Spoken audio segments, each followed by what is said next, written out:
प्रशस्त असा राहता राजवाडा म्हटलं जातं. वर चढू नका, याच्यावर चपला घालून नाही चढते. कारण महाराजांचा राजवाडा 2 मजली होता. उतारत्या छपराचं छत होतं. मला खिडक्यातून पहारेकरी पहारा करायचे. शिवाजी राजांचा मुक्काम आपल्या महालात असेल तर चारी बाजूला कडक पहारा होत होता. महालात 4 चौतर आहेत, पण अति महत्वाचे 2 चौतर आहेत. हा पहिला आहे, हा राजांचा बेडरूम आहे. याच ठिकाणी छत्रपती शिवाजी राजांचं 10 वर्ष इथे वास्तव्य होतं. म्हणजे महाराज राहत होते. आणि हे जे या ठिकाणी चौथऱ्यावरती बघा चौकोनी दगड दिसतात ना, याच्यावरती खांब होते, लाकडी पिलर्स होते. बरोबर, सागवानी चौथऱ्या. हा बघा, हे चौकोनी दगड कोरलेत ना, असे खांब होते. बाजूला पैठणी कापडे लावायचे, मखमलीचे पडदे, आतून मशालीचा उजेड असायचा.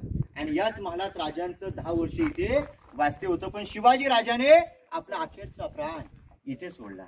ती तारीख होती 3 एप्रिल 1680 मध्ये. शनिवारी दुपारी 12च्या प्रहरला शिवाजी राजाने आपला अखेरचा प्राण इथे सोडला. पण इथून 1 किलोमीटर महादेवाचं मंदिर आहे, जगदीश्वराचं. या जगदीश्वराच्या मंदिरात त्यांना आग्नी दिली. आपले राजे हे महादेवाचे भक्त होते, म्हणून महादेवाच्या मंदिरासमोरच शिवाजी राजांना आग्नी दिली. आपल्या राजांचं निधन इथे झालं. जन्म शिवनेरी गडावर